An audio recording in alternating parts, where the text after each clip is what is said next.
If your body feels stiff and achy in certain areas, you're getting pains and knots here and there, or your posture has over time evolved into something like the following, then chances are your body would benefit from having more mobility.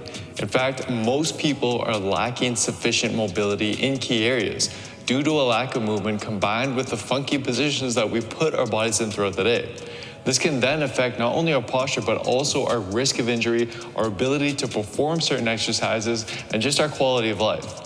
This is why dedicating more time to improving your mobility can be so beneficial. And this doesn't require a lot of time at all if you focus only on the areas that actually need work, rather than wasting your time and effort on performing mobility exercises in areas where you actually don't need an increase in mobility. In fact, in some instances, this can even do more harm than good. Now, as for where these problem areas are, physical therapist Gray Cook and strength coach Mike Boyle shaped a concept that's called the joint-by-joint approach, based on their years of experience and research. They found that typically there are 4 main areas where people tend to lack sufficient mobility the most: the shoulders, the thoracic spine, the hips, and the ankles. Therefore, what we're going to do in this video is we're going to focus our mobilizations on these specific areas. And within each specific area, we'll also first determine if you truly could benefit from more mobility in that area or not. So that by the end of the video, you'll have a personalized mobility plan based on the areas where your body could use the most work. The first area we're going to cover is the shoulder joint. A lack of mobility here is nowadays quite common, especially in males. In fact, in the shoulder mobility test I'm about to show you, on average, almost all male subjects, including young subjects in their 20s, failed the test, with the failure rates just continuing to rise and worsen with age. This result was slightly better in females, but still had a similar trend as males. And this common mobility deficit becomes a problem because of the compensations we then make, not only in the gym during our major lifts, but also in our daily life during any reaching or overhead tasks, for example, which can then lead to pain and discomfort down the road. So, to test for this mobility deficit, we're going to use what's called the Apley Scratch Test. To perform it, simply reach one arm up and over your shoulder and your other arm up your back as far as possible. To pass, ideally you want those fingers to touch, but aim to at least get your top hand to reach the top of your shoulder blade and your bottom hand to at least touch the bottom of your shoulder blade. If your top arm fails, then it's likely missing adequate shoulder external rotation and abduction. If your bottom arm fails, then this indicates that it's likely missing the opposite, adequate shoulder internal rotation and adduction. So do the test on both sides and see how you do, and note down which arm has the worst mobility on each side. We'll want to then use these results to determine which specific shoulders and positions need the most work with our mobility drill in order to correct the imbalances. And the mobility drill we're going to use is quite simple. Just grab a shirt or towel and hold it in each hand using the test position with both hands behind your back. Then, to mobilize the top arm, perform reps of gently pulling down on the towel while actively reaching downward with your top arm. Whereas to mobilize the bottom arm, perform reps of pulling the towel up while actively reaching up with your bottom arm each rep. Do so gently and avoid letting your shoulder round forward as you do so. You'll want to only do the respective arms that failed and spend more time on whichever needs more work. Next, we'll move on to the mid and upper back, or in other words, the thoracic spine. This area often stiffens up due to excessive sitting and technology use throughout the day, and we over time lose the ability to extend our back out of this hunched posture. To test if this is a problem area for you, it's pretty simple. Just take a picture sideways in the mirror with your body relaxed. As hard as this picture may be to look at, analyze it, and if your mid to upper back seems to round, then that's a good sign that it could use some mobility work. To do so, we're going to first mobilize the area with thoracic extensions. Here, just place your elbows on a bench or couch with your hands together, sit your hips back into your heels as you drop your chest towards the floor, hold this for a few seconds, and then repeat this motion for more reps, trying to go deeper every rep. You should feel this in the mid and upper back region.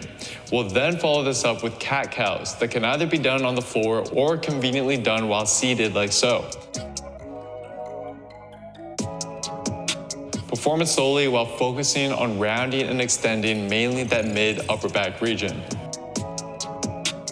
Next, we'll move on to the hips that tend to get tight from sitting and driving and also tend to develop various imbalances because of all the positions that we put them in throughout the day.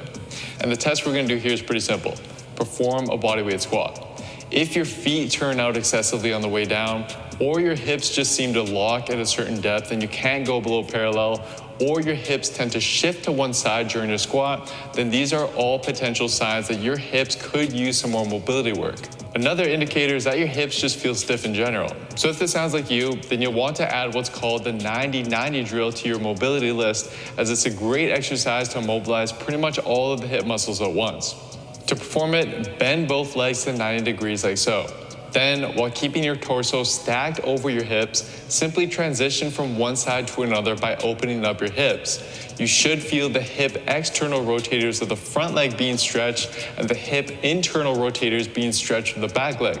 You can also lean forward to deepen the stretch of the front leg, and can also come up to your knees at the end position to deepen the stretch of the hip flexors in the front of your hips. Play around with it, and again, just spend more time on what feels the most restricted. At first, you may even need to support your body with your arms, but over time, just trust me, this will improve. Lastly, we need to look at the ankles, which is where admittedly most of the problems stem from. When our ankles lose their ability to move, it affects the rest of our body. To determine if they're a problem area for you, we'll use a pretty simple test. Again, we're just gonna perform a bodyweight squat and see how deep you can go without rising up off your heels or leaning forward excessively. Then we're gonna repeat this, but this time we wanna put weight plates or a book under each of our heels, and then see if your squat improves in terms of depth and form. If it does, then you'd likely benefit from adding the next ankle mobility drill into your daily routine. Simply find an elevated platform like a bench, a couch, or even your stairs, and place one foot on top of it. Then, using your arms under your bench or couch, pull yourself forward to drive your knee directly over your toe while keeping your heel planted. Hold the end position for a few seconds, and then repeat for more reps before switching sides.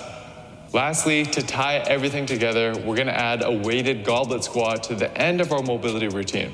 Here, you'll want to hold any weighted object like a backpack stuffed with books or a weight plate out in front of you, and then sit into a deep squat. Hold this position while keeping your chest up and rocking side to side to transfer the weight and stretch to one ankle at a time. This is a great way to further mobilize basically your entire body, but in a more functional position. So what you'll want to do is simply go through the test for each of the 4 joints and use that to determine what your daily mobility list will look like. To then see the best results and to maintain your newfound mobility with this routine, you'll want to implement it daily or even 2 to 3 times a day with about 2 sets per exercise. This should be done at a time that you'll be most consistent with, and can even be done as a warm-up before your workout to help you improve your range of motion and performance in that workout. When using it as a warm-up though, just avoid holding each stretch statically for prolonged periods, as that can provide the opposite effect and actually hinder our performance. But guys, just also don't forget that you need to be mindful of the positions that your body is in for the rest of the day. Even the most mobile of individuals will get tight if they sit down in the same position all day. So make an effort to move more, whether it be with this mobility routine or by simply getting up for a walk every now and then, as that is very likely the root cause behind your aches and tightness. And for a step-by-step program that shows you exactly how to build muscle and lean down as efficiently as possible without neglecting important aspects of your training like mobility and prehab, simply head on over to builtwithscience.com and take our analysis quiz to determine the best program for you and your specific body. Anyways guys, that is it for today. I hope you enjoyed this video. Please don't forget to show your support by giving the video a like, leaving a comment down below as to what you'd like to see me cover next, subscribe to the channel, and turning on notifications for the channel as well, as this all really does help me out. Thank you so much, and see you next time.